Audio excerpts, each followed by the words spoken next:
Hello and welcome back, fellow bad strategists. We're here on our assault gun rush.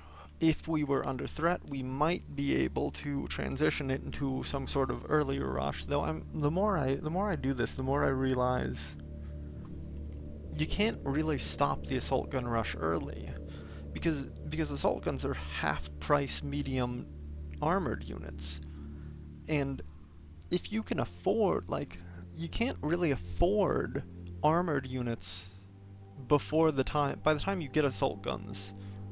That's about when you're able to afford armored units. It's really hard to get armored units before that, and if you're getting them for full price, then it's even harder. So terminating the assault gun rush early is not very viable unless you're going with an armored buggy rush, which might be an option. That might work. I'm not sure. Feeling kind of strange about it, because I was thinking previously that you could just stop the rush early on if you had any trouble, but I'm not so sure about that anymore. Not so sure. We don't care about motorbike infantry. Eternity Gurus are good. Recruiting juniors is always a nice option. We want to boost our government. Yeah, this is a good event because it makes them like us more. It's good in the other direction if you like mind and commerce, but we're not going with mind and commerce. We're boosting government. And government will get us bureaucracy, 18%. That'll give us 40% more BP, which will be good. Once again, we're full into discovery, no new orders. We want to just unlock stuff. Refugees at the border. It's always painful to send back refugees. 3,000 people is like, I don't know, 2.5 IP, which is pretty good, but we'll take the Fist. Fist is solid, and we're up 52. Nice. Also, something important to note, the events, they tell you what the change will be. That is an estimate. That's not accurate. Sometimes they'll say, actually sometimes it's straight up wrong. It says like -3 heart, and it gives you +3 heart. And it's like, that's not what you said. But generally it's like +6, and then it gives you +5, or it gives you +7. Usually, I think what it is the higher your value is, the less benefit you get. The lower your value is, the more benefit you get. So it kind of scales it, making it harder to reach the top if you're near the top. Yeah, we want bureaucracy. If we got this, which we won't get this before we go into battle, but this would be really good because it's 25% combat bonus. Potentially getting Warlust would be good for the People's Hero, which would boost our attack value. Medical team. Great. Medical team's real good. We want that. It's, feats are unreliable though, so they're not really what we were going to be focusing on. Okay. Yeah, if we didn't have ruins nearby, then we would nationalize our scavenging, but because we have ruins nearby, we don't need to worry about nationalizing our scavenging. We're gonna sit tight here because we know that they're neutrals and we just want to screen them. We don't want them getting any closer. This village should give us a nice benefit. That is another minor faction from the looks of it. Yep, so we conquer them pretty quick, pretty easy. I would have liked to have demonstrated against the major faction, but I'm not gonna restart now. So we'll grab a junior. Hopefully we get a corporation soon. A corporation would be big for us. Crime Syndicate would be not so big for us because Crime Syndicate would only really reduce our enforcement, which we don't care so much about enforcement. It doesn't have a big impact.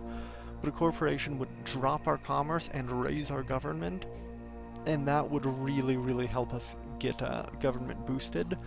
Generally speaking, you only need the first trait, the first perk of the government tree for the first, I don't know, for like 30-40 turns into the game, because it takes a while to get your industry up and running, and especially if you're fighting, you can be delayed in that significantly. So the big powerful perks of government more come into effect late game when you have a lot of industry and the ability to produce industry. Fist is real good though. There's some cool ways to raise Fist. So one way we can raise Fist is we can declare war, or we can negotiate peace and raise our relations with people, and then declare war. And by declaring war on friends, you gain a higher Fist percentage increase, which is very strong. We don't want artillery, but it's fine that it's out of the way. The strategy can afford to be a few turns delayed as long as you're not fighting in advanced start. Once again, if you're fighting in advanced start, like, be careful. Find an alternate solution. this strategy may not be accurate. Ah, they took the village. Very sad. Oh, and there's... Prepare for offensive maneuvers. Come on. Oh. Oh, those are full raiders? That's a minor regime. This isn't independence. That's actually really bad for us.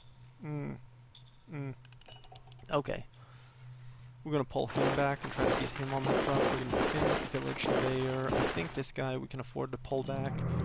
Important, if you're being attacked, fight for every hex. It takes action points for the enemy to attack you and to push you back. If you fight for every hex, it slows them down. If they take 1 hex per turn, it's 1 turn, 2 turns, 3 turns, 4 turns. We have 4 turns to mount a defense. Theoretically they won't be attacking us, but you know, in case they do, we could pop a paranoia. Our happiness is low enough we can probably get away with it. Fear reduces your maximum happiness, so that might be like a 5-point reduction, or a 9-point reduction or something. I think its cap is 100 minus fear, so we may have just cost ourselves 9 points of happiness, which is not really something we should have done. Being a bit impatient here, but we'll grab both of these.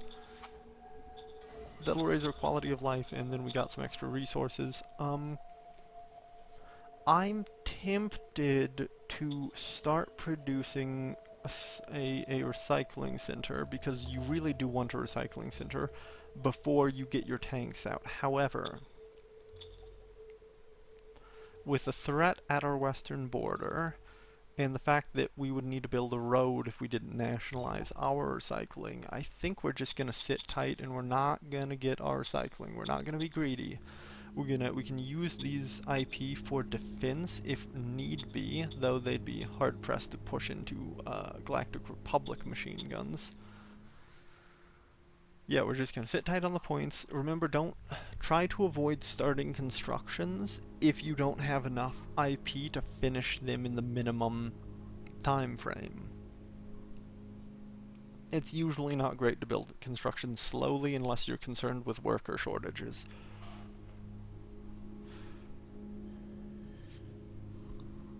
I still think assault gun rushes are a very strong strategy, but I'm starting to realize there are some threats early on that can make it difficult to execute, because you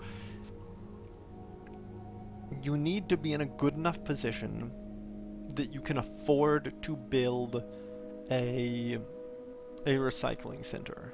And that may not sound like much, right? Because the recycling center is basically the first thing you build in the game. But there are starts you could end up in when you're in such a tight position you can't actually get a recycling center out, and if that's the case, you probably can't assault gun rush. We can probably do it without a recycling center because we're in a pretty good spot, and there's our light tanks. That's gonna be good. We're in a pretty good spot. We got extra resources. We got some. We're pretty. Prepare for offensive maneuvers. They're further advanced than I suspected. This guy's actually out of supplies. We'll pull him back. Maybe we'll lose this village, and that would be sad because those populations are migrating. And you see, 2.6. That's like 2 IP per turn we're gaining right now. That's really good. That's really good. Okay. 220 is the target for your tanks. Because we took that treasure trove, we don't actually need to build a recycling center before we rush, before we get the guns. So that's good. Oh, always take government. Government's real good. 5 points at 62. We're in a very comfortable place. On government, we're at 23% chance of getting bureaucracy. Bureaucracy is huge. Alright, something important to check. Organization, model design. 149, we'll say 150 BP went into model design last turn. So we need 80 to finish this. So we'll set him to design at like 65%. Now we'll go to 70%. Play it safe. Always play it safe, because you don't want to be a turn behind as a result of doing this. 30% towards discovery. If perchance he discovers a model, he probably won't at 30% with so few BP. But if perchance he discovered a model and he did it, the discovery happens after the design. So we might design light tanks, which unlocks medium tanks, and then discover medium tanks, which would be very, very good. Our light tanks, you want big guns and heavy armor, and then light engines, and you'll notice the weight's 620, so we'll have like an 80% move penalty, but that's fine. Oh, Zandstein? Sandstein. Yeah, they're our neighbors. We're gonna be enemies with them because Aye, we like sir. Fist, and because we are fools. Terrible fools. Eternity Guru keeps morale up. Okay, so they're going to pay extra movement points to move here because it's zone of control of our units. If they fight a battle with us, then the movement cost for the hex that the battle was fought in increases by the is set to a minimum of the number of action points used in the battle. So they can't blitz us. They can't get to our capital in one turn. We're going to have these guys reinforced next turn, and we could produce MGs if we needed to. We don't want to really produce anything, though. If they're enough of a threat, we might produce light tanks, but we'd prefer assault guns. Assault guns are half price, and they have more firepower than light tanks. We're going to have to see what happens, and we'll go with the flow. This would be, I guess, I suppose this is bailing out of the assault gun rush early if we go to light tanks now. But it's really also only possible in this situation because we haven't decided to build a recycling center. I suppose that's an important note, is don't build a recycling center if you're under too much pressure, because that's IP that you need. IP is the main constraint for you. Ooh, actually, you know what would be excellent? If our private industry builds a water mine, an ice mine here, that would give us the road we needed to build a recycling center, so we wouldn't have to pay the extra IP for the road. Metal is less of a constraint early on than anything else. That's important to note. Okay, so we're in a nasty spot up here because this is mostly open terrain. This might be like sparse forest terrain, which is more defensible than plains, but it's not hugely defensible. We may actually have to pull back all the way to our city. We did kill 1900 infantry and lose nothing though, so that's an advantage. Gaining word is good, our leaders like us. New tank is out. We're gonna flop you fully into discovery. That's what you need. So nothing for you. We'll check our new tank. Okay. We have bad infantry, we have average machine guns, we have exceptional transports, the transports don't matter, we have bad rovers, and we have exceptional light tanks with good weapons and average armor and bad engines. So light tank deployment does make a degree of sense right now. The light tank has 100mm armor, which means that the enemy's heart attack value would be reduced to 20%, and our hard defense value is 136, so they'd be rolling their hard attack against 136. I believe the hard defense value is a product of our firepower, so the bigger guns we have, the more we suppress enemy attacks, and the fact that we're using a soft attack gun means we have higher soft defense and lower hard defense. So theoretically, if you used a hard attack weapon, you'd have higher hard defense, so your tanks, which are hard targets, would be more defensible, would be harder to destroy, which is quite a peculiar mechanic, if I do say so myself. Okay, do we pull out early? Do we go with a light? I think we do. I don't hugely want to, but I think we straight up go with a light tank push. Also, something worth noting, when you build a tank, check that its movement type is tracked, because it might be immobile, and if it's immobile, you can't move it, and if you build a bunch of unmovable tanks, you're going to be very, very sad.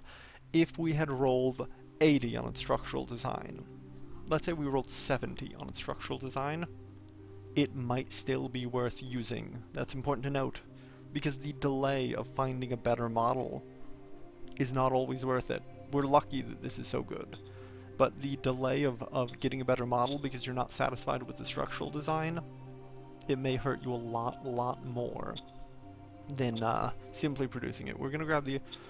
Actually, I'm gonna call it here. Next time, we're gonna deploy some light tanks, and we'll see what happens. Bye.